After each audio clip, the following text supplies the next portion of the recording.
रावण के परिवार में दो लोग सीता के अपहरण और युद्ध के खिलाफ थे। वो थे भाई विभीषण और पटरानी मंदोदरी।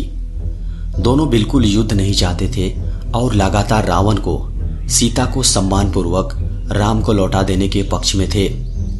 लेकिन ऐसा नहीं हुआ। लड़ाई हुई, उसमें रावण मारा गया। इसके बाद राम ने लंका का राजपाट रावण के छोटे भाई विभीषण को सौंप दिया। लेकिन क्या आपको पता है कि रावण की पटरानी मंदोदरी का क्या हुआ? आखिर क्यों उसने विभीषण से शादी का फैसला किया? कहा जाता है कि एक बार भगवान राम सीता और हनुमान के साथ मंदोदरी को समझाने गए। तब ज्योतिष की प्रकांड विद्वान मंदोदरी को महसूस हुआ कि धार्मिक और तार्किक तौर पर, नैतिक तौर पर सही देवर विभीषण से विवाह करना गलत नहीं होगा। ये महसूस होने पर उसने इस प्रस्ताव को स्वीकार किया। विभीषण से उसकी शादी हुई।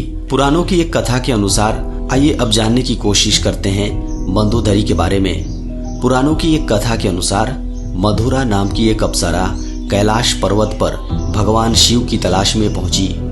तलाशते हुए जब वो भगवान शिव के पास पहुंची तो उसने वहां पार्वती को न देखकर शिव को रिझाने के प्रयास शुरू कर दिए।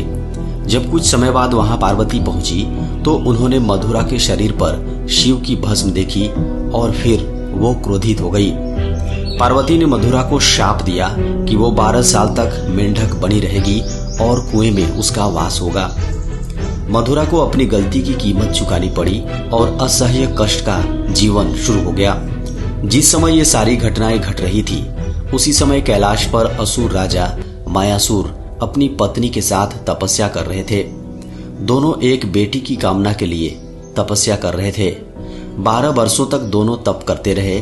इधर मधुरा के शाप का जब अंत हुआ तो वो कुएं में ही रोने लगी। सौभाग्य से असुर राज और उनकी पत्नी दोनों कुएं के नजदीक ही तपस्या में लीन थे। जब उन्होंने रोने की आवाज सुनी तो कुएं के पास गए। वहां उन्हें मधुरा दिखी जिसने पूरी कहानी सुनाई।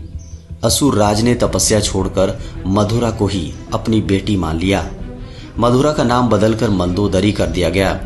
असुर राज के महल में मंदोदरी को राजकुमारी का जीवन मिला। वो अपनी नई जिंदगी में बेहद खुश थीं। लेकिन इसी बीच उनकी जिंदगी में रावण की एंट्री हुई। मंदोदरी के पिता मायासुर से मिलने रावण पहुंचा। वहीं उसने मंदोदरी को देखा और मोहित हो गया। उसने मायासुर से मंदोदरी का हाथ मांगा। मायासुर ने यह प्रस्ताव ठुकरा दिया तो क्रोधित रावण मंदोदरी का अपहरण कर लाया। दोनों राज्यों में युद्ध की स्थिति बन गई। लेकिन मंदोदरी जानती थी कि रावण उसके पिता से ज्यादा शक्तिशाली शासक है, इसलिए मंदोदरी ने रावण के साथ रहना स्वीकार कर लिया। मंदोदरी का चरित्र रामायण में बेहद नैतिक दिखाया गया है। जब रावण ने सीता का अपहरण किया था तब मंदोदरी ने इसका विरोध किया। मंदोदरी बार बार रावण को यह समझाने का प्रयास करती रही कि दूसरे की पत्नी का अपहरण अपराध है, लेकिन रावण नहीं माना। आखिरकार राम के साथ युद्ध में रावण की बुरी पराजय हुई। वह मारा गया और मंदोदरी विधवा हो गई।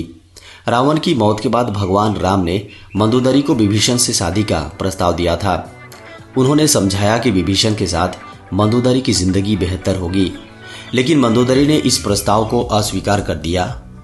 कहा जाता है कि इसके बाद एक बार भगवान राम सीता और हनुमान के साथ मंदोदरी को समझाने गए थे। हालांकि यह भी कहा जाता है कि यह विवाह शारीरिक तौर पर पति पत्नी के तौर पर एक दूसरे के साथ यौन संबंधों के बजाय विशुद्ध राजकाज से जुड़ा था, क्योंकि मंदोदरी भी चाहती थी कि उसके पति के निधन के बाद लंका में स्थायित्व और समृद्धि रहे। वह राम से शत्रुता की बजाय मित्रता चाहती थी। रावण की मृत्यु के लिए उसने राम को कभी जिम्मेदार भी नहीं ठहराया। एक वजह यह भी बताई जाती है कि रावण के निधन के बाद मंदोदरी भी उसकी चिता के साथ सती होने जा रही थी, लेकिन राम ने उसे रोक लिया। इसके बाद मंदोदरी के पास देवर से विवाह करने के अलावा कोई विकल्प नहीं बचा था।